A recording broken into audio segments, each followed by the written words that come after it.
दोस्तों नमस्कार, स्वागत है आपका स्टडी फॉर सिविल सर्विसेज में। दोस्तों शंकर आईएएस की एनवायरनमेंट की जो हिंदी माध्यम की श्रृंखला हमने आरंभ की थी उस कड़ी में ये अगला वीडियो है और इस वीडियो लेक्चर में हम जलवायु परिवर्तन के बारे में देखने वाले हैं। हमारी जलवायु तेजी से बदल रही है, उसमें लगातार बदलाव हो रहे हैं और ये जो बदलाव हैं ये हमारे अनुकूल नहीं है, किसी भी जीव जाति के अनुकूल नहीं है, उसके जीवन के लिए प्रतिकूल परिस्थितियाँ उत्पन्न कर रहे हैं और इसलिए ये चिंता का विषय है। और अगर इस पर समय रहते नियंत्रण नहीं किया गया, लगाम न लगाई गई, तो हमारी पूरी पृथ्वी विनाश की दिशा में या विनाश के रास्ते पर चल चुकी है और वहाँ पहुँचते देर नहीं लगेगी। यानी जो दूरगामी परिणाम है वो जल्दी ही हमारे सामने स्पष्ट होने लगेंगे। इसलिए जलवायु परिवर्तन एक गंभीर मुद्दा है और जब भी हम पर्यावरण की चर्चा करते हैं तो यह विषय हमारे सामने अवश्य ही उपस्थित होता है। इसको पढ़े बिना पर्यावरण की जो पूरी शिक्षा है या पर्यावरण का जो पूरा नॉलेज है वो कंप्लीट नहीं होता, संपूर्ण नहीं होता। तो इसलिए आज हम इसी को देखने वाले हैं। यह है अध्याय 14 और इसका नाम है जलवायु परिवर्तन। जलवायु का परिवर्तन होता क्या है, पहली चीज, और जलवायु क्या होती है ये। तो जलवायु, जल और वायु दोनों दशाओं को यहाँ मिलाकर जब एक साथ देखा जाता है, मतलब हवा और पानी, जैविक और अजैविक दोनों प्रकार के घटकों को इसमें इंक्लूड करके देखते हैं, तो इस प्रकार से होता है पूरा एक परिवेश। और उसके जितने भी अजैविक घटक होते हैं वो कहलाते हैं जलवायु के हिस्से, विशेष रूप से हवा और पानी।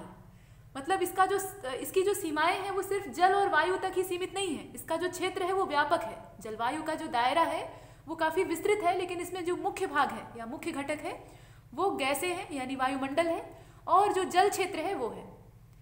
और दोनों पर ही यहाँ पर प्रतिकूल प्रभाव पड़ रहे हैं, इन्हीं को हमें देखना है। आगे बढ़े इससे पहले कुछ आवश्यक जानकारी हमारे कोर्सेज के बारे में, आइए पहले उसको देख लेते हैं। दोस्तों हमारे पेड कोर्सेज अलग अलग सिविल सेवा परीक्षाओं के लिए संचालित हो रहे हैं, जिसमें यूपीपीएससी, एमपीपीएससी और बीपीएससी द्वारा कंडक्ट होने वाले एग्जाम्स हैं। इसके अलावा संघ लोक सेवा आयोग की सिविल सेवा प्रारंभिक परीक्षा के लिए भी इसे लॉन्च किया गया है और ये सारे कोर्सेज टेलीग्राम के माध्यम से चलाए जाते हैं। अगर आप इन्हें ज्वाइन करना चाहते हैं और घर बैठे अपनी तैयारी को एक नया आयाम देना चाहते हैं तो नीचे दिए गए जो मोबाइल नंबर है उन पर संपर्क कर सकते हैं। फ़ोन या व्हाट्सएप के जरिए वहां आपकी जितनी भी जिज्ञासाएं हैं उनका समाधान कर दिया जाएगा। इसके अलावा फ्री स्टडी मटेरियल और वीडियो के नोटिफिकेशन को पाने के लिए आपके पास दो विकल्प हैं। एक तो यूट्यूब है, यूट्यूब पर हमारे वर्तमान में 4 चैनल चल रहे हैं। इन चैनलों से आप जुड़े रहिए। यहाँ पर जितने भी वीडियोज़ आप देखते हैं वह सभी पूरी तरह से फ्री ऑफ कॉस्ट होते हैं, उसका कोई चार्ज आपको न तो देना पड़ता है न भविष्य में देना पड़ेगा। तो आप इनका पूरा फ़ायदा उठाइए, इनको पढ़िए, देखिए और नोट्स बनाइए। नोट्स बनाएंगे तो वो आपके लिए ज़्यादा लाभकारी होंगे। इसके अलावा only UPPSC by study for civil services के नाम से हमारा टेलीग्राम पर चैनल चलता है, उससे आप जुड़ जाइए। वहाँ अगर आप जुड़े रहेंगे तो आपको जितने भी नोटिफिकेशन, जितनी भी सूचनाएं हैं वो समय से प्राप्त होंगी। मिलती वो यूट्यूब पर भी है, लेकिन उतना जल्दी नहीं मिलती जितना कि टेलीग्राम पर। तो टेलीग्राम एक अच्छा माध्यम है सूचनाओं के आदान प्रदान का, तो इसलिए वहाँ भी जुड़े रहिए। और यूट्यूब पर आप जितने भी वीडियोज़ को देखते हैं उसका पूरा लाभ लीजिए, उसे बार बार देखिए, रिवाइज करिए और नोट्स बनाएंगे तो वो आपके दिमाग में स्थायी हो जाएगा। जो जानकारी है वो कभी आपके दिमाग से बाहर नहीं होगी। ये कुछ चीज़ें थी, अब चलते हैं आगे। प्रश्न ये था कि जलवायु क्या है। तो भूगोल की भाषा में, मतलब भौगोलिक भाषा में अगर कहें तो जलवायु का मतलब जल और वायु तक ही सीमित नहीं है। इसका मतलब है उस क्षेत्र की, मतलब कोई भी एक क्षेत्र ले लेते हैं और उस क्षेत्र की दीर्घकालिक जो मौसम की दशाएं होती हैं वो उस स्थान की जलवायु कहलाती है। ये पूरी कंप्लीट परिभाषा है। मतलब इसे अगर परिभाषित रूप में देखना चाहें तो ऐसे तो हम व्यवहारिक तौर पर कह देते हैं कि वहाँ का हवा पानी, किसी स्थान का हवा और पानी वही है जलवायु, लेकिन भूगोल की भाषा में ऐसे तो चलेगा नहीं। तो यहाँ पर परिभाषा हम बनाते हैं तो परिभाषा बनाने पर यही स्पष्ट होता है कि किसी क्षेत्र की या किसी स्थान की जो मौसम की घटनाएं हैं, मतलब दीर्घकालिक जो मौसम की गतिविधियाँ हैं वही कहलाती हैं उस स्थान की जलवायु। एक लंबे समय तक वहाँ मौसम जैसा बना रहता है वही वहाँ की जलवायु कही जाती है।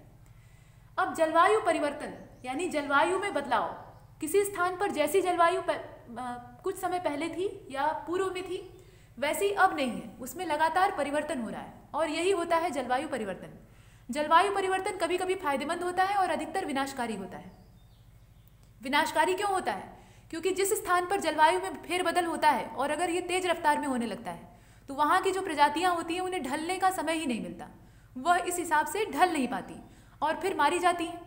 यह आमतौर पर तापमान, बारिश, बर्फ और हवा के स्वरूप में मुख्य बदलावों के रूप में मापा जाता है।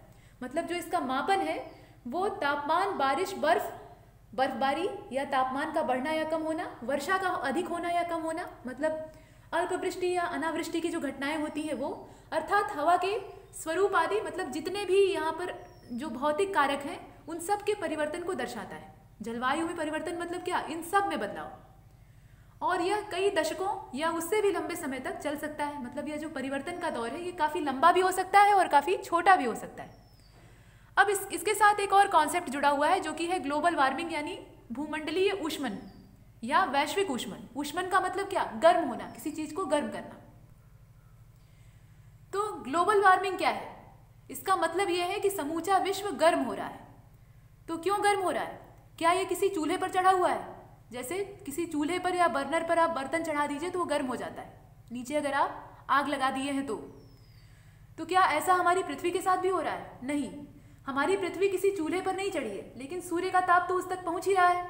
और सूर्य का ताप जब पूर्ण मात्रा में पार्थिव विकिरण के जरिए वापस नहीं हो पाता, मतलब अंतरिक्ष में वापस नहीं लौट पाता। हम जानते हैं कि हमारी पृथ्वी जितना प्रकाश सूर्य से लेती है उसका अधिकतर हिस्सा वापस लौट आती है, और यह क्रिया जब बाधित होती है तब होता है भूमंडलीय ऊष्मन। इसके पीछे जो मुख्य कारण है वो यही है, और भी कारण है। ग्लोबल वार्मिंग का सिर्फ अकेला यही कारण नहीं है, लेकिन यह मुख्य कारण है। सूर्य का समूचा ताप वापस लौट नहीं पाता। जितनी मात्रा में टेम्परेचर सूर्य से पृथ्वी को प्राप्त हुआ उससे पृथ्वी में गर्मी आई, सूर्य का तापमान क्या करेगा, गर्म करेगा। अब उतनी मात्रा में पृथ्वी ने उसे लौटाया नहीं, कुछ मात्रा में तापमान रह गया, फिर अगले दिन सूर्य का संपर्क हुआ और फिर तापमान में वृद्धि हुई। इस प्रकार से जो औसत तापमान है या वार्षिक जो तापमान का प्रतिशत है वो लगातार बढ़ रहा है। और इस तापमान की वृद्धि का जो सबसे बुरा प्रभाव है वो ग्लेशियरों पर पड़ा है, जो बर्फ की शिलाएं हैं, जहाँ पर बर्फ का जमाव है। और बर्फ का जमाव ज़्यादा कहाँ पर है, दोनों ध्रुवों पर है। यहाँ की बर्फ तेजी से पिघल रही है, उसमें लगातार कटाव हो रहे हैं और वो बर्फ पिघल कर महासागरों का हिस्सा बन रही है। जगह जगह आइसबर्ग देखे जा रहे हैं, आइसबर्गों की तादाद जो है वो बढ़ गई है। हिमशैलों का नाम आपने सुना होगा, जिनका अधिकतर हिस्सा पानी के अंदर डूबा होता है और कुछ हिस्सा बाहर दिखाई देता है। तो इस प्रकार के जो हिमशैल है इनकी तादाद बढ़ रही है। और इसका प्रभाव क्या हो रहा है, समुद्र के जल स्तर में वृद्धि हो रही है। हम जानते हैं कि जो ध्रुवों की बर्फ है या जो ग्लेशियर होते हैं उनकी जो बर्फ है वो ताजे पानी का एक बड़ा भंडार है। समुद्र का जल भले ही खारा हो, लेकिन यह जो बर्फ होती है यह ताजे पानी का बहुत बड़ा स्रोत होती है। ग्लेशियरों के बारे में जब आपने पढ़ा होगा तो आप जानते हैं कि ये ताजे पानी का बहुत बड़ा भंडार होते हैं। अगर इनका सही से प्रबंधन किया जाए तो हमें लंबे समय तक पानी की उपलब्धता रहेगी। लेकिन जब ये बड़े पैमाने पर टूट कर समुद्र में मिलने लगेंगे तो पानी का जल स्तर क्या होगा, बढ़ने लगेगा, क्योंकि यह भी तो क्या है, पानी का भंडार ही है। और समुद्र के जल स्तर में वृद्धि का मतलब है जो द्वीपीय क्षेत्र है, महाद्वीपों के टुकड़े हैं, वह डूबना शुरू हो जाएंगे। वहां पर पानी ऊपर चढ़ने लगेगा और जमीन को अतिक्रमित करने लगेगा, अपने चारों ओर घेरने लगेगा। तो इस प्रकार की क्रियाएं यहाँ पर स्पष्ट होंगी जो कि विनाशकारी हैं, मानव जाति के या संपूर्ण जीव जाति के विनाश का कारण बनेगी। तो इसी पर आधारित है भूमंडलीय ऊष्मन और उसी से जुड़ा हुआ है ग्रीन हाउस प्रभाव। इसको हम देखने वाले हैं। पृथ्वी की सतह के पास भूमंडलीय ऊष्मन की अगर हम परिभाषा देखें तो इसके आधार पर पृथ्वी की सतह के पास और क्षोभ मंडल में वायुमंडल के तापमान में औसत वृद्धि जो कि वैश्विक जलवायु के स्वरूप में बदलाव लाती है या योगदान कर सकती है, उसे कहते हैं भूमंडलीय ऊष्मन। ग्रीन हाउस प्रभाव क्या है? तो ग्रीन हाउस प्रभाव एक स्वाभाविक रूप से होने वाली क्रिया है जो कि पृथ्वी के निचले वातावरण को घेरती है। जो नीचे का वातावरण पृथ्वी का होता है, मतलब क्षोभ मंडलीय सीमा, उसको घेरती है और इसे गर्म करती है, जिससे कि जीवित चीजों को जीवित रहने के लिए तापमान उपयुक्त मात्रा में प्राप्त होता है। ये एक स्वाभाविक क्रिया है। ग्रीन हाउस प्रभाव ऐसा नहीं है कि ये कोई कृत्रिम प्रक्रिया है और ये हमेशा नुकसानदेह होती है, लेकिन अति किसी चीज की अच्छी नहीं होती, ये बात आप जानते हैं। तो ग्रीन हाउस प्रभाव में भी जब बहुत ज़्यादा बढ़ोतरी हो जाएगी, और बढ़ोतरी कैसे होगी, इस ग्लोबल वार्मिंग की वजह से होगी, और तब यह जीवों के लिए लाभदायक नहीं होगी बल्कि विनाशकारी सिद्ध हो जाएगी। क्षोभ मंडलीय सीमा का तापमान नियंत्रित करने के लिए वहाँ पर ग्रीन हाउस प्रभाव जैसी क्रियाएं होती हैं और यह वहाँ के तापमान को बैलेंस रखती हैं। लेकिन अगर यहाँ पर ताप में वृद्धि होने लगे तो प्रभाव जो है वो विनाशकारी होगा। अब ग्रीन हाउस प्रभाव उत्पन्न करने वाली कुछ गैसें होती हैं। हम जानते हैं कि हमारा जो वायुमंडल है वो विभिन्न प्रकार की गैसों का मिश्रण है। यहाँ पर मिक्सचर पाया जाता है अलग अलग प्रकार की गैसों का।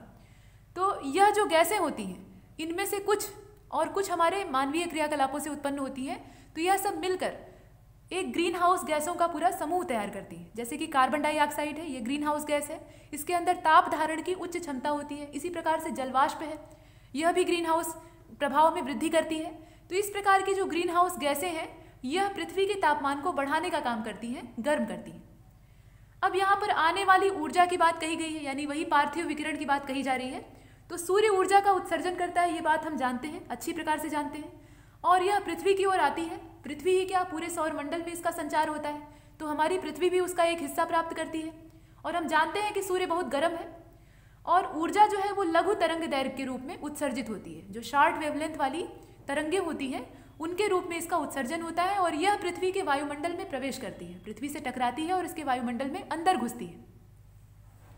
अब जब अंदर घुसती है तब क्या होता है, जैसे मान लीजिए ये हमारी पृथ्वी है और ये रहा सूर्य। सूर्य बड़ा होगा, पृथ्वी छोटी होगी।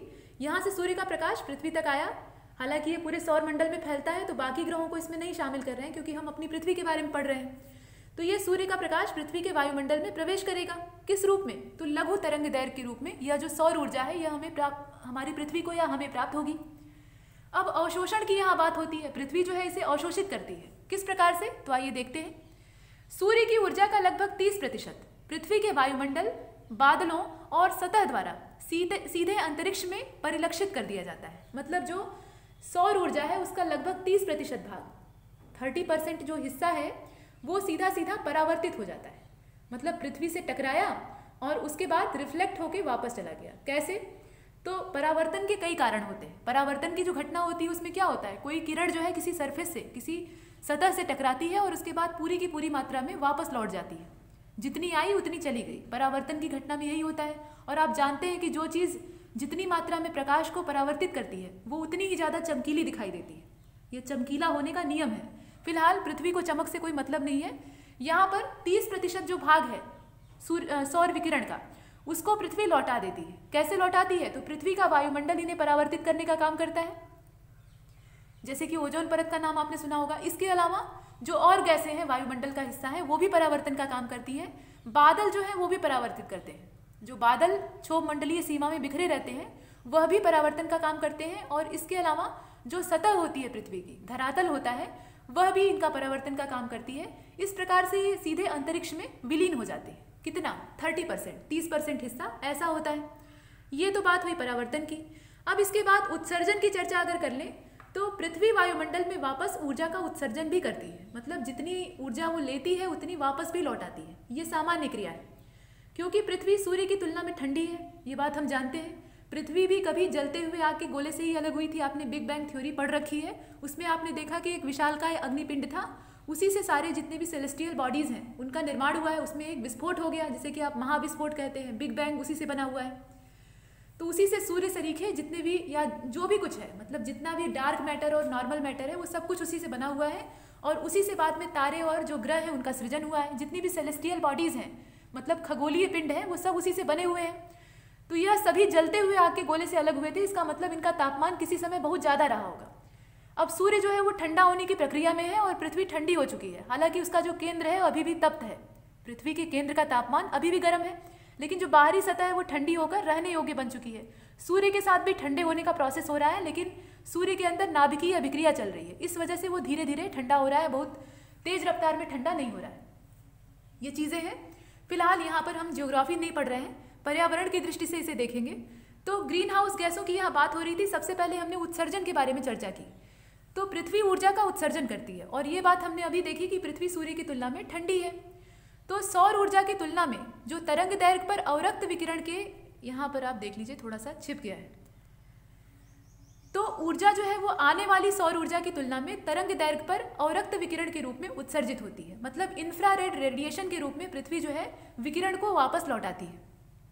जो सौर विकिरण उसने दिन के समय सूर्य से प्राप्त किया था, पृथ्वी का जो भाग सूर्य के सामने होता है वहाँ दिन होता है, तो उस हिस्से ने जितनी मात्रा में सौर विकिरण अपने अंदर समेटा था, रात के समय उतनी ही मात्रा में वो सौर विकिरण को, कायदा यही है, मतलब नियम यही है, ऐसा होना चाहिए, ऐसा होता नहीं है, उतनी ही मात्रा में वो हिस्सा सौर विकिरण को वापस भी लौटाएगा। और किस रूप में, तो अवरक्त विकिरण के रूप में अंतरिक्ष में वापस भेज देगा। ये चीज़ें हमने देखी। अब यहाँ पर ग्रीन हाउस गैसों की इस तापमान को बढ़ाने में और इस विकिरण को रोकने में क्या भूमिका होती है, इनका क्या रोल होता है, इसको देख लीजिए। तो वातावरण में ग्रीन हाउस गैसें जो होती हैं वो पृथ्वी की सतह से उत्सर्जित होने वाली जो दीर्घ तरंगी ऊर्जा होती है, दीर्घ तरंगी ऊर्जा मतलब क्या, लंबी वेवलेंथ वाली, लंबी तरंग दैर्घ्य वाली जो किरणें होती हैं उनको इंफ्रारेड वेव्स कहा जाता है या रेडिएशन कहा जाता है। अर्थात अवरक्त विकिरण, उसको ये अवशोषित कर लेती है। मतलब पृथ्वी जिस तापमान को लौटा रही थी, इसको ऐसे चित्र के माध्यम से आप समझ लीजिए। मान लीजिए ये अर्थ है, अब इसको सूर्य ने कुछ मात्रा में ऊर्जा दे दी। सूर्य यहाँ पर है, दूर है, छोटा दिखाई दे रहा है, इसलिए इसको ऊर्जा प्राप्त हुई। दिन के समय ये हाल था। अब रात के समय क्या होगा? रात के समय सूर्य जो है वो दूसरे हिस्से पर चमकेगा, और जो हिस्सा अंधेरे में होगा वो हिस्सा क्या करेगा? जितनी मात्रा में उसने विकिरण को सोखा था उतनी मात्रा में उसे परावर्तित करेगा, बाहर की ओर रिफ्लेक्ट करेगा।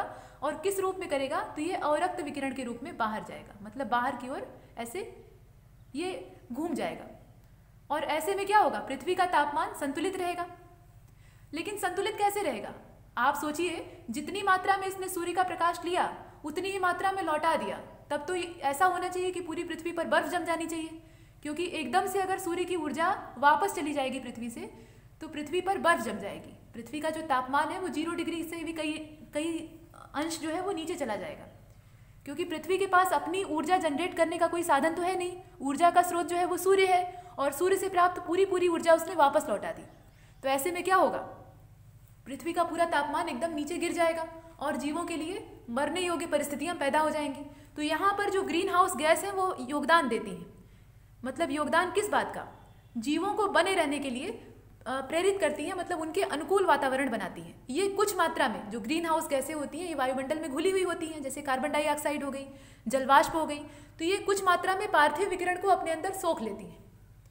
अब जब सोख लेंगी तो उतना विकिरण जो है वो पृथ्वी पर रुक जाएगा, उतनी मात्रा जो है वो पृथ्वी पर रुकी रह जाएगी, और जो बची हुई मात्रा है वो वापस जाएगी। मतलब पूरा का पूरा जो सौर विकिरण है वो वापस नहीं लौट जाएगा, कुछ मात्रा में ही अपने अंदर स्टोर कर लेती है, रख लेती है। तो इससे क्या होता है? पृथ्वी का जो तापमान है वो एक संतुलित अवस्था में बना रहता है। रातों के समय बर्फ नहीं जम जाती, नहीं तो रातें बर्फीली हो जाती और दिन जो है वो गर्म हो जाते, ऐसा होता। लेकिन ऐसा होता नहीं है। तो इसके पीछे जो ग्रीन हाउस गैसें हैं वो जिम्मेदार होती हैं। तो इस प्रकार से तो ये योगदान देती हैं, तब इनकी इतनी क्यों बुराई हो रही है, क्यों हम इन्हें गलत निगाह से देखते हैं? तो इसके पीछे देखिए कारण ये है कि इनकी मात्रा बहुत ज़्यादा बढ़ गई है। जो मानवीय क्रियाकलाप हैं इनसे इनकी मात्रा में वृद्धि हो रही है, और जब ये ज़्यादा मात्रा में वायुमंडल में मौजूद होंगी जो ग्रीन हाउस गैसें हैं, तो यह ज़्यादा मात्रा में विकिरण को सोखेंगी। जैसे कार्बन डाइऑक्साइड है, अगर उसकी सांद्रता जो वायुमंडल है उसमें बढ़ जाए तो वो ज़्यादा से ज़्यादा मात्रा में, जितनी ज़्यादा रहेगी उतनी ही ज़्यादा मात्रा में ऊर्जा को अपने अंदर बटोरने का प्रयास करेगी। तो इससे क्या होगा? ज़्यादा मात्रा में विकिरण जो है वो यहीं रह जाएगा और कम मात्रा में वापस जो है लौट पाएगा। मतलब उसका जो परावर्तन है वो कम मात्रा में होगा, और इस वजह से जो पृथ्वी का औसत तापमान है वो सामान्य से ज़्यादा हो जाएगा। मतलब उसमें वृद्धि निरंतर होने लगेगी, और यही चिंता का विषय है। एक सामान्य वृद्धि तो ठीक है, लेकिन जब लगातार वृद्धि होने लगे और ग्रीन हाउस गैसों की मात्रा अनियमित हो जाए, बढ़ जाए, तो ये चिंतनीय विषय होता है, और वही यहाँ पर दिखाई दे रहा है। तो ग्रीन हाउस गैसों की भूमिका को आपने देखा, और इसे लिखित रूप में भी आप यहाँ देख रहे हैं कि वातावरण में ग्रीन हाउस गैसें पृथ्वी की सतह से उत्सर्जित होने वाली जो अवरक्त विकिरण की ऊर्जा होती है उसको अवशोषित करती हैं, और ग्रीन हाउस गैसें पृथ्वी की सतह और निचले वातावरण को गर्म रखते हुए ऊर्जा को सभी दिशाओं से फिर उत्सर्जित भी करती हैं। ये इनका सामान्य काम है। अब यहाँ पर ग्रीन हाउस गैसें होती क्या हैं? जो सामान्य काम था उसको हमने देखा, लेकिन जो विनाशकारी प्रभाव है उसकी चर्चा भी हो चुकी है।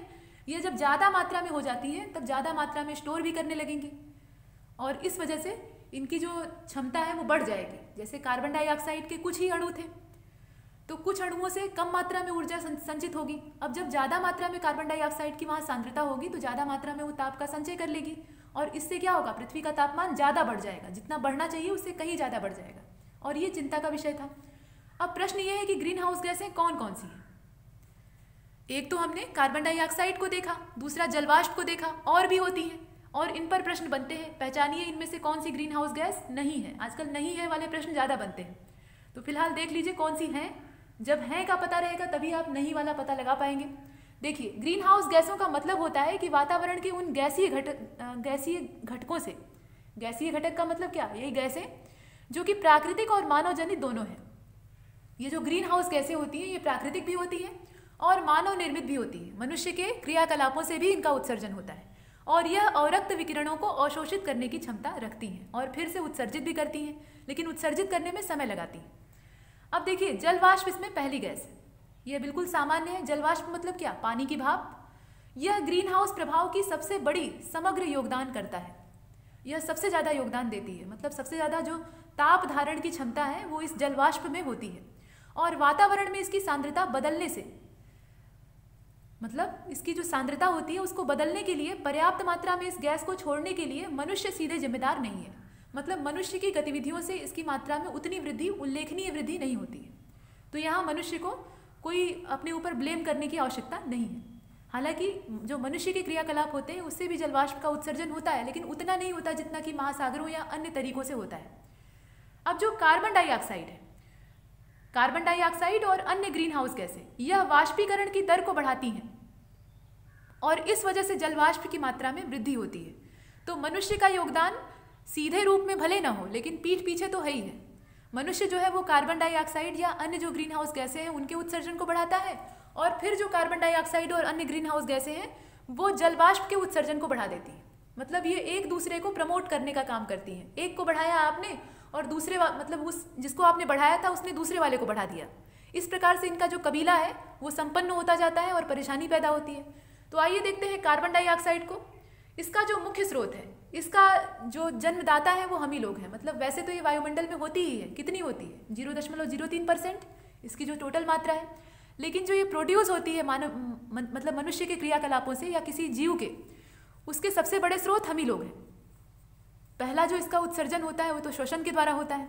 श्वसन जब हम करते हैं तो बदले में कार्बन डाइऑक्साइड छोड़ते हैं, लेकिन वह उतने बड़े पैमाने पर नहीं होता है। उसकी कुछ मात्रा का शमन जो पेड़ पौधे और वनस्पतियां हैं वो कर लेते हैं। मतलब पेड़ पौधे कुछ मात्रा में अपने उपयोग में ले लेते हैं। हालांकि अब उनकी संख्या कम हो रही है तो कार्बन डाइऑक्साइड का जो उत्सर्जन है वो बढ़ रहा है, बैलेंस नहीं हो पा रहा है। इसके अलावा क्या, तो इसके अलावा बिजली बनाने के लिए जो जीवाश्म ईंधन जलाया जाता है, जो पेट्रोलियम उत्पाद हैं उनका दहन किया जाता है, किस लिए, बिजली के उत्पादन के लिए। तो वहाँ पर कार्बन डाइऑक्साइड का उत्सर्जन होता है। इसके अलावा परिवहन में जो गैसोलीन और डीजल का दहन होता है, मतलब डीजल इंजन होते हैं या गैसोलीन से जो इंजन चालन होता है, मतलब जीवाश्म ईंधनों का कुल मिलाकर इस्तेमाल होता है, वहाँ पर कार्बन डाइऑक्साइड उत्पन्न होती है। तो जीवाश्म ईंधन इसका एक बड़ा भंडार है और जीवाश्म ईंधन का मनुष्य बेहिसाब इस्तेमाल कर रहा है। जो इसका विकल्प है उसका प्रयोग अभी भी कम हो रहा है, सीमित हो रहा है, और जीवाश्म ईंधन एक धड़ल्ले से इस्तेमाल हो रहे हैं। इनकी कीमत भी इसीलिए ऊपर चढ़ती रहती है और इनसे पर्यावरण को अच्छा खासा नुकसान भी पहुंचता है। इसके बाद कई औद्योगिक प्रक्रियाएं जो हैं वो जीवाश्म ईंधन के दहन का कारण बनती हैं। यहाँ भी जो पेट्रोलियम उत्पाद है उनका दहन करके ऊर्जा प्राप्त की जाती है और इस प्रकार से CO2 का उत्सर्जन होता है, यानी कार्बन डाइऑक्साइड का। ये क्या है, कार्बन और ऑक्सीजन का यौगिक है। CO2 जो है यह कार्बन और ऑक्सीजन के संयोग से बनने वाला यौगिक है। यह एक गैस है, मूल स्वभाव जो इसका है वो गैस है। कार्बन एक ठोस पदार्थ है और ऑक्सीजन एक गैस है, और इन दोनों के संयोग से जो यौगिक बना है वह भी एक गैसीय प्रकृति का पदार्थ है। अब देखिए, कई प्रक्रियाएं जो रासायनिक प्रक्रियाओं के माध्यम से होती हैं उनसे भी CO2 का उत्सर्जन होता है। इसमें दहन शामिल नहीं है, दहन एक अलग चीज़ है। दहन से भी कार्बन डाइऑक्साइड निकलती है, ये बात है। अब कार्बन डाइऑक्साइड के उत्सर्जन को कम करना ये जरूरी है। इनका जो बड़े पैमाने पर उत्सर्जन हो रहा है वो भी हमारे मानवीय क्रियाकलापों से, इस पर लगाम लगाना जरूरी है। तो लगाम कैसे लगाई जाएगी? सबसे बड़ी बात तो यह है कि जीवाश्म ईंधन का प्रयोग कम कर दीजिए। जीवाश्म ईंधन का प्रयोग कम कर दीजिएगा तो जो कार्बन डाइऑक्साइड है वो अपने आप ही कम हो जाएगी। सबसे बड़ा स्रोत जो है वो जीवाश्म ईंधन है, पेट्रोलियम उत्पाद है। हालांकि ये प्राकृतिक ही है, लेकिन प्राकृतिक होने के बावजूद जब इसको जलाया जाता है तो ये घातक बन जाता है। इससे बहुत बड़ी मात्रा में कार्बन के कणों का भी उत्सर्जन होता है और CO2 तो निकलती ही है। ये हो गया, ये हमने जलवाष्प को देखा और कार्बन डाइऑक्साइड को देखा। अब इसके बाद आप चलिए मीथेन की ओर। मीथेन जो है यह भी ग्रीन हाउस गैस है और यह दलदली इलाकों से उत्पन्न होती है। इससे पहले हमने देखा कि जो दलदल में उगने वाली वनस्पतियां हैं वह मीथेन का बड़े पैमाने पर उत्सर्जन करती हैं। और इसका जो रासायनिक सूत्र होता है वो क्या होता है, CH4 होता है। आपने केमिस्ट्री में पढ़ रखा होगा। यह भी कार्बन और हाइड्रोजन के संयोग से बनने वाला यौगिक है। इसमें कार्बन की उपस्थिति होती है और साथ में हाइड्रोजन होता है। यह एक यौगिक है और इसकी प्रकृति कैसी है, गैसीय है। यह प्राकृतिक स्रोतों से उत्पन्न होती है। तो प्राकृतिक स्रोत कौन कौन से? आर्द्र भूमियाँ, यानी जो दलदली इलाके होते हैं जहाँ पानी रुकता है और मिट्टी सड़ती है, वहाँ पर इसका जन्म होता है। और इसके साथ साथ जो मानवीय क्रियाकलाप है उससे भी यह उत्पन्न होती है। दोनों चीज़ों से यह पैदा होती है। और मिट्टी में प्राकृतिक क्रियाएं और वायुमंडल में जो रासायनिक क्रियाएं हैं उससे CH4 को हटाने में मदद मिलती है। मिट्टी की जो अपनी प्राकृतिक क्रिया है उससे भी CH4, यानी CH4 का मतलब क्या, मीथेन, इसके उत्सर्जन पर नियंत्रण होता है। और इसके अलावा कुछ रासायनिक प्रतिक्रियाएं होती हैं उससे भी इस पर नियंत्रण होता है। अब जो मानव प्रेरित मीथेन है, मीथेन गैस की अगर हम बात करें तो हमने देखा कि ये दो स्रोतों से उत्पन्न होती है। एक तो मनुष्य द्वारा, मतलब जीवों द्वारा, यहाँ पर मनुष्य नहीं, जीवों द्वारा, और दूसरा जो है वो प्राकृतिक स्रोत, जैसे कि दलदली इलाके। तो मनुष्य के क्रियाकलाप कौन से हैं? जो घरेलू पशुधन होते हैं, जैसे कि मवेशी, मवेशी में जो गाय भैंस इस प्रकार के पशु आते हैं, मतलब गोवंशीय पशु विशेष रूप से। भैंस एक अलग चीज़ हो जाएगी, मवेशी में भैंस नहीं आती। अभी जो पशुधन गणना हुई है उसमें मवेशियों की संख्या अलग है और जो भैंसों की आबादी अलग है। तो मवेशी अलग, इसके अलावा भैंस, भेड़, बकरी, ऊँट, ये सब जो है ये घरेलू पशुधन में आते हैं। मतलब मनुष्य इन्हें अपनी आवश्यकताओं की पूर्ति के लिए पालता है और इनकी पाचन प्रक्रिया जो होती है इससे बड़ी मात्रा में मीथेन का उत्सर्जन होता है। इनका जो डाइजेशन होता है उसमें मीथेन गैस बड़े पैमाने पर बाहर निकलती है। ये जुगाली करते हैं और मीथेन का उत्सर्जन करते हैं। इस प्रकार से इनके शरीर से मीथेन का उत्सर्जन होता है। ये तो कृषि वाला क्षेत्र हो गया। इसके अलावा धान के खेत जो है इसका बहुत बड़ा भंडार होते हैं। धान के जो डूबे हुए खेत होते हैं, जलमग्न खेत, वो भी आर्द्र भूमियों की तरह ही होते हैं। धान जो है वो बिना पानी के पैदा नहीं होगा। और जो स्थलीय इलाके हैं, मतलब मैदानी इलाके हैं, वहाँ पर बड़े पैमाने पर पानी का इस्तेमाल करके धान उगाया जाता है। तो ऐसे जो क्षेत्र होते हैं यह भी मानवीय क्रियाकलाप की ही देन होते हैं। यहाँ से भी मीथेन का उत्सर्जन होता है। और वैश्विक स्तर पर कृषि क्षेत्र जो है वही चीज़ कही गई है। ये बड़े पैमाने पर मीथेन का उत्सर्जन का जो प्राथमिक स्रोत है वो माने जाते हैं। मतलब धान के उत्पादक जो प्रमुख राष्ट्र हैं, मतलब चावल उत्पादक जो अग्रणी राष्ट्र हैं, अग्रणी का मतलब क्या, आगे रहने वाले, सबसे आगे वाले, तो वह मीथेन के बड़े उत्पादक देखे जा सकते हैं। जैसे कि चीन है, चावल के उत्पादन में प्रथम स्थान किसका है, चीन का है। दूसरे नंबर पर भारत है। तो ये दोनों ही देश बड़े पैमाने पर मीथेन का उत्सर्जन करते हैं। उसमें भी धान के जो खेत हैं उनका क्षेत्रफल अगर हम देखें तो भारत में ही सबसे ज़्यादा है। उत्पादन की अगर हम बात करें तो चीन में ज़्यादा है। तो जहाँ खेत ज़्यादा होंगे तो उनमें पानी भी ज़्यादा भरेगा, और पानी ज़्यादा भरेगा तो उतनी ही मात्रा में मेथेन निकलेगी। तो मेथेन के उत्सर्जन के मामले में भारत आगे हो गया। इस प्रकार की चीज़ें हैं। इससे जो ग्रीन हाउस गैसें हैं वो बढ़ती हैं। मीथेन भी एक ग्रीन हाउस गैस है, मतलब इसके अंदर भी जो अवरक्त विकिरण है उसको धारण करने की क्षमता होती है। ये तापमान बढ़ाने में उत्तरदायी होती है। इसके अलावा जो औद्योगिक इस्तेमाल होता है उसमें क्या है, मीथेन की कुछ मात्रा कच्चे तेल, प्राकृतिक गैस के उत्पादन, प्रसंस्करण, मतलब जो प्रोसेसिंग होती है, और भंडारण, इसके अलावा संचयन और वितरण के दौरान वायुमंडल में उत्सर्जित होती है। यह जो औद्योगिक क्रियाकलाप है उससे मेथेन का कहाँ उत्सर्जन होता है, इसको हम देख रहे थे। तो ये है तीसरे नंबर की ग्रीन हाउस गैस। पहले नंबर की जलवाष्प थी, दूसरे नंबर की कार्बन डाइऑक्साइड थी, तीसरे नंबर की मीथेन है। अब चलते हैं अगली वाली गैस की ओर, जो कि है नाइट्रस ऑक्साइड। ये सब हम ग्रीन हाउस गैसों के बारे में देख रहे हैं। नाइट्रस ऑक्साइड यानी N2O, तो पृथ्वी के नाइट्रोजन चक्र के हिस्से के रूप में, पृथ्वी पर नाइट्रोजन जो है वायुमंडल में सर्वाधिक पाई जाती है, आप ये जानते हैं। और नाइट्रस ऑक्साइड नाइट्रोजन और ऑक्सीजन के संयोग से बनने वाला यौगिक है, ये भी बात आप जानते हैं। N2O इसका सूत्र है। और नाइट्रोजन के जितने भी ऑक्साइड होते हैं उसमें नाइट्रोजन और ऑक्सीजन का तालमेल होता है।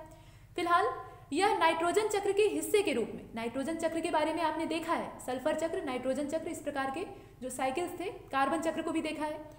तो यहाँ पर जो नाइट्रोजन साइकिल होता है यानी चक्र होता है, इसके हिस्से के रूप में प्राकृतिक रूप से वायुमंडल में ये उपस्थित होती है।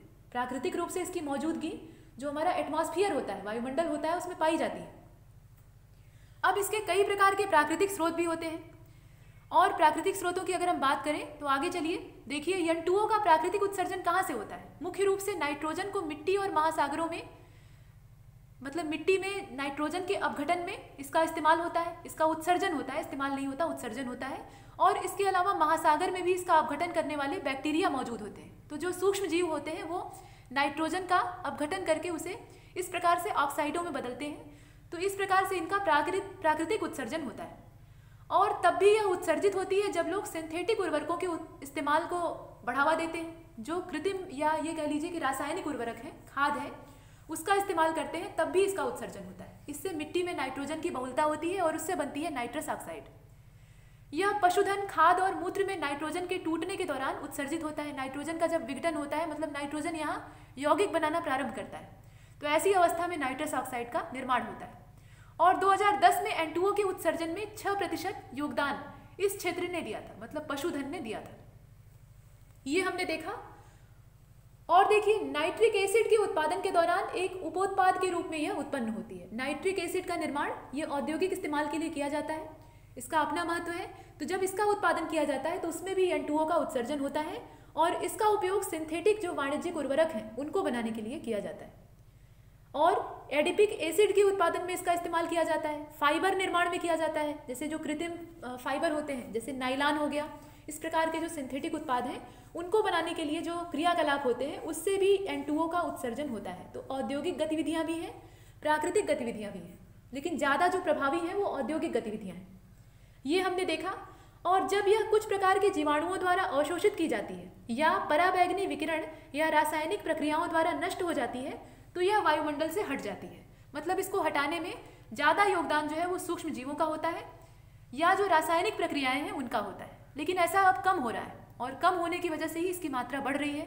और आप जानते हैं कि नाइट्रोजन और सल्फर के जो ऑक्साइड होते हैं, यौगिक होते हैं, वो अम्ल वर्षा कराने के लिए उत्तरदायी होते हैं। तो यह अम्ल वर्षा का भी दुष्प्रभाव हमें देती है अगर ज़्यादा मात्रा में हो जाए तो। प्राकृतिक रूप से ही उपस्थित होती है, वायुमंडल में होती है, लेकिन कम मात्रा में, इसकी एक सीमित मात्रा होती है। जब बढ़ जाती है तब परेशान करती है।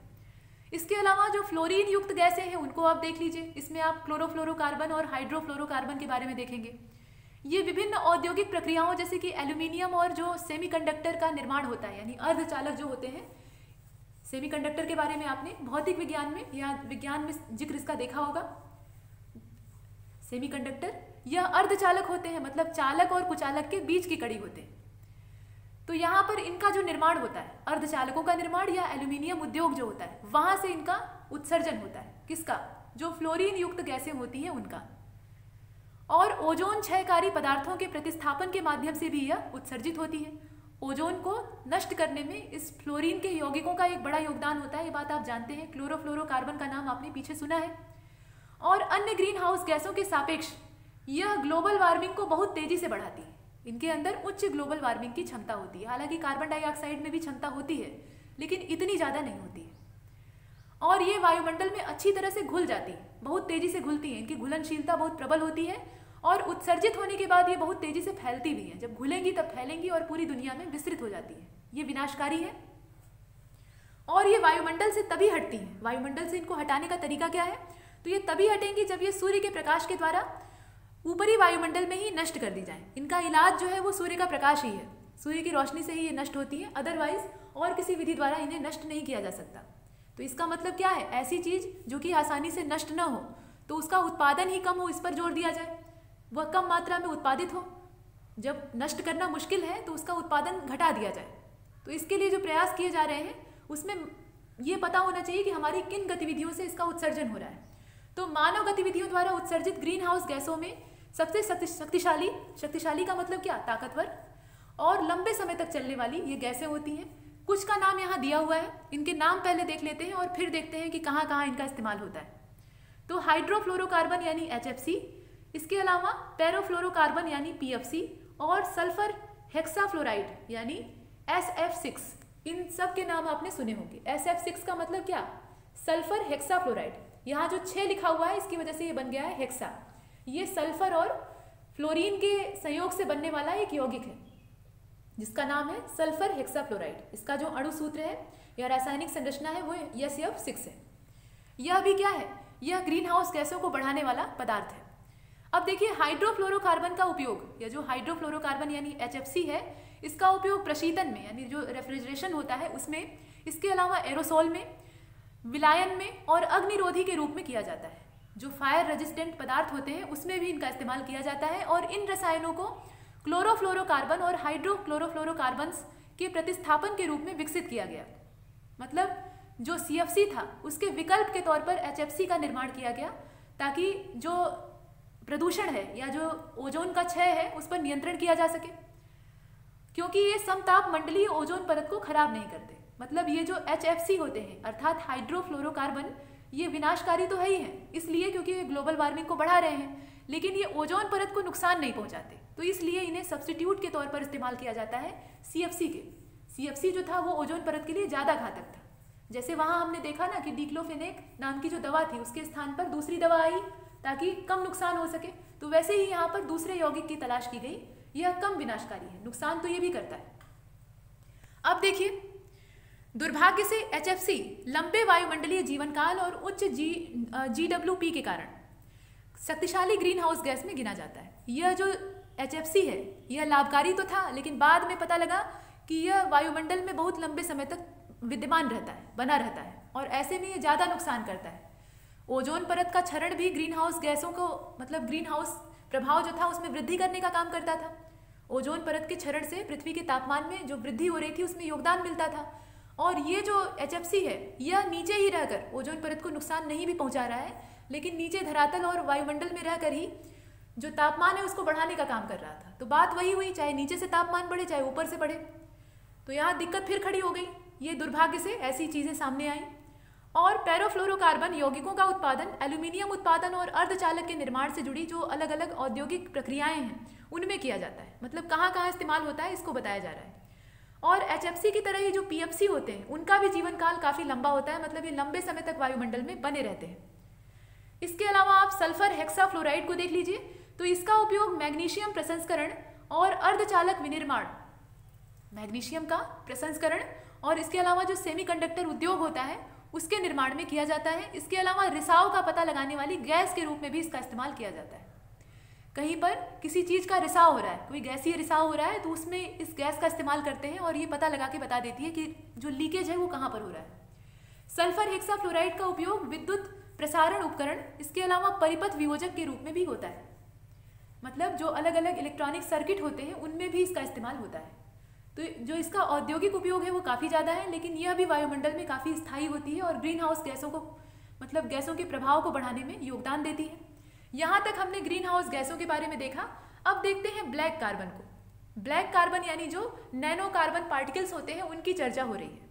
नैनो भी होते हैं और माइक्रो भी होते हैं, मतलब इनके अलग अलग साइज होते हैं। यह कार्बन के कण हैं। इससे पहले हमने देखा कि जीवाश्म ईंधन को जब जलाया जाता है तो बड़े मात्रा में कार्बन डाइऑक्साइड का उत्सर्जन होता है। इसका मतलब क्या है कि कार्बन डाइऑक्साइड का उत्सर्जन अगर कम करना है तो जीवाश्म ईंधन की मात्रा को घटा दिया जाए, उसका दहन कम से कम किया जाए।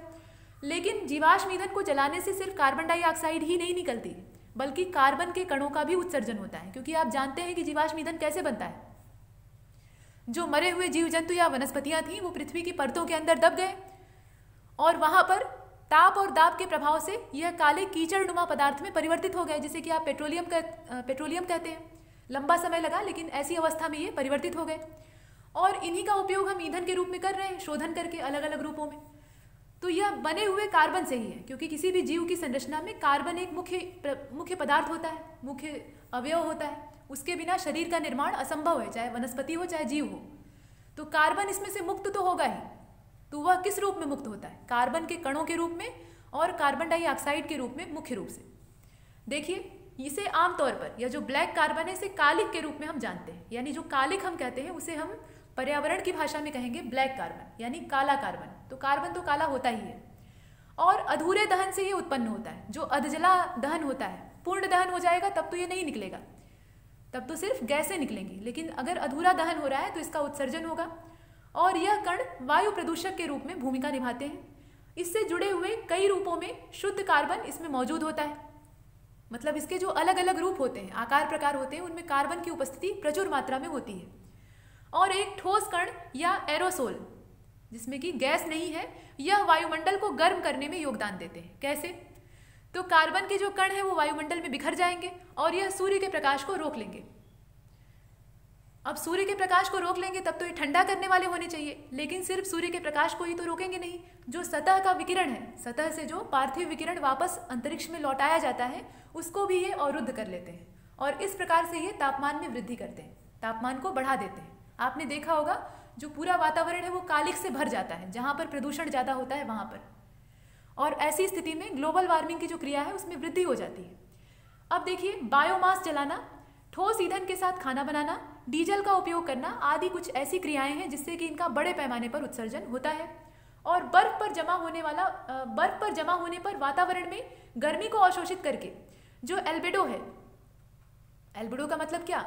जो प्रकाशानुपात है, यानी सूर्य की रोशनी को प्रतिबिंबित करने की क्षमता है, पृथ्वी का जो एल्बिडो होता है उसकी बात की जा रही है। इसका मतलब क्या है कि पृथ्वी जो है, जो विकिरण है उसको कितनी मात्रा में परावर्तित कर पा रही है, इस क्षमता की यहाँ पर हम बात कर रहे हैं। तो उसको ये कम कर देता है। ये जो कार्बन के कण है ये घटा देते हैं और पृथ्वी का वातावरण गर्म होने लगता है।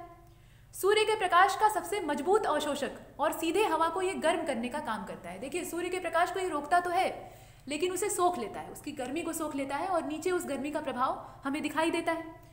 और इसके द्वारा बर्फ की चोटियों और ग्लेशियरों को काला कर दिया जाता है। ये जहाँ ज़्यादा हो जाता है वहाँ की जो जलवायु है वो काली पड़ जाती है, कालिक जमा हो जाती है। ये है क्या? ये कालिक ही तो है। अब इसके बाद ये बर्फ़ के पिघलने की दर को भी बढ़ाता है, ये भी बात है। तो गर्मी बढ़ेगी तो बर्फ़ पिघलेगी ही। बादलों में गड़बड़ी करता है और मानसूनी बारिश को बाधित करता है। बहुत बड़े स्तर पर ये योगदान देता है पर्यावरण के विनाश में और जलवायु को बदलने में। मानसून को भी ये प्रभावित करता है और बारिश को रोकने का काम करता है। हिंदू कुश हिमालय के ग्लेशियर जैसे जो पर्वतीय ग्लेशियर हैं उनके पिघलने में तेजी लाता है। मतलब जो हिमालयन ग्लेशियर है उनके पिघलने का एक बड़ा कारण यह जो कार्बन पार्टिकल है यह भी है, यह हमने देखा। अब इसके बाद इसमें सरकारी उपाय क्या किए जा रहे हैं? ये तो दिक्कतें थीं। अब इसे रोकने का जो सरकारी प्रयास है वो क्या है?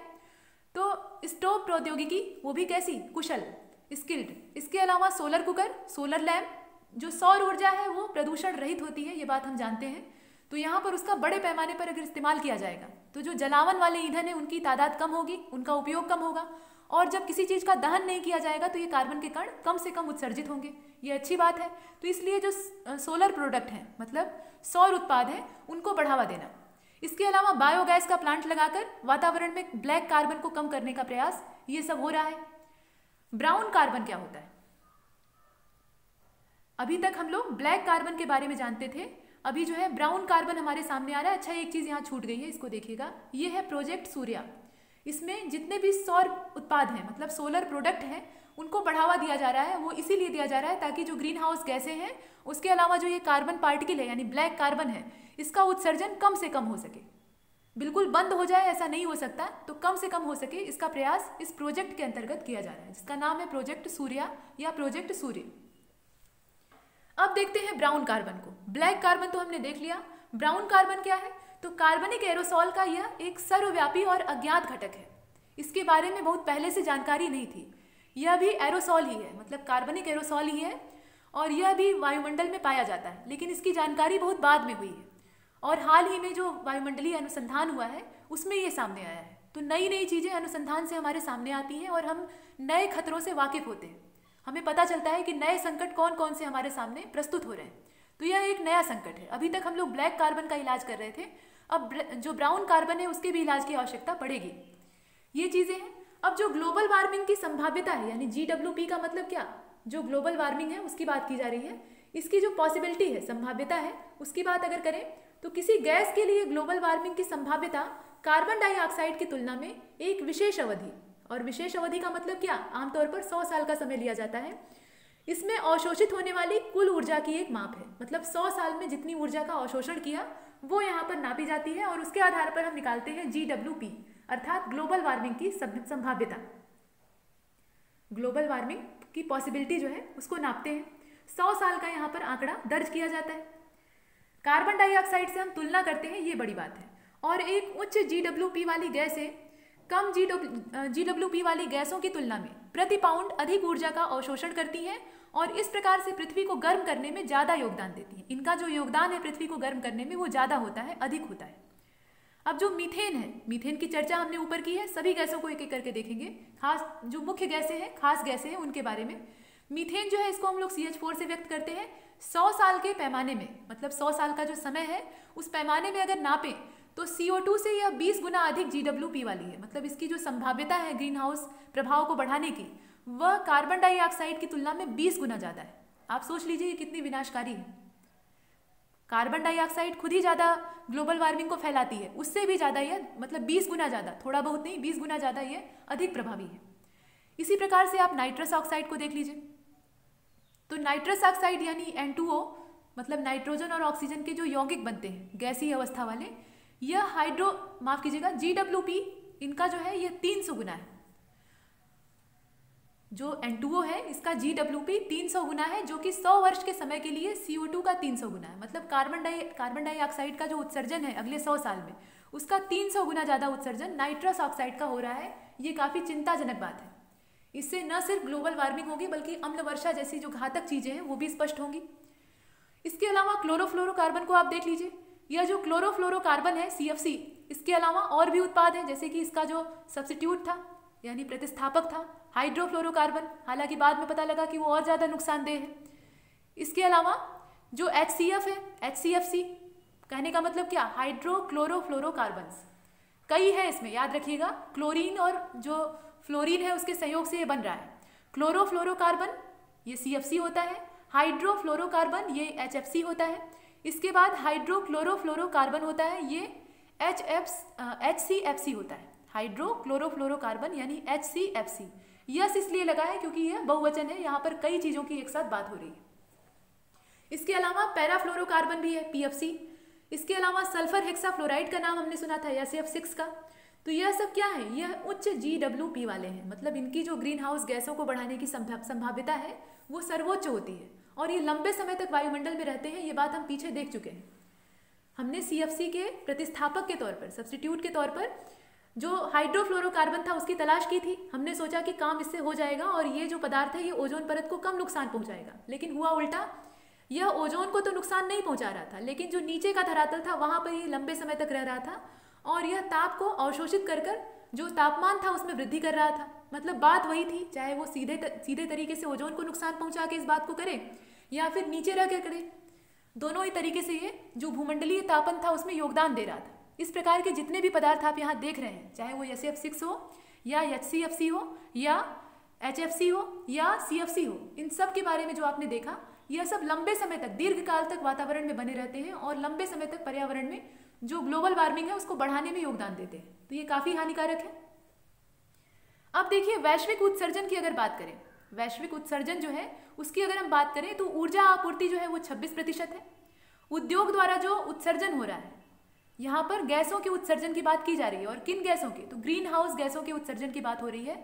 जो ऊर्जा आपूर्ति वाला विभाग है, ऊर्जा आपूर्ति का क्षेत्र है, वहां से जो उत्सर्जन होता है वो लगभग 26% के आसपास होता है। ये लगभग का आंकड़ा है, ये याद रखिएगा।